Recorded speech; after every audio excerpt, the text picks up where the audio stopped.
അപ്പസ്തോല പ്രവർത്തനം 3-ാം അധ്യായം 1 മുതലുള്ള വാക്യങ്ങൾ. ഒരു ദിവസം 9-ാം മണിക്കൂറിലെ പ്രാർത്ഥനയ്ക്ക് പത്രോസും യോഹന്നാനും ദേവാലയത്തിലേക്ക് പോകുകയായിരുന്നു. ജന്മനാ മുടന്തനായ ഒരാളെ എടുത്ത് കൊണ്ട് ചിലർ അവിടെയെത്തി.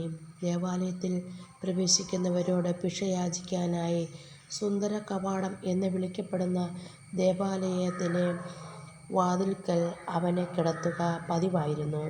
പത്രോസും യോഹന്നാനും ദേവാലയത്തിലേക്ക് പ്രവേശിക്കുന്നത് കണ്ട് അവൻ അവരോട് ഭിക്ഷ യാചിച്ചു. പത്രോസ് യോഹന്നാനോടൊപ്പം അവനെ സൂക്ഷിച്ചു നോക്കിക്കൊണ്ട് പറഞ്ഞു, തങ്ങളുടെ നേരെ നോക്കുക.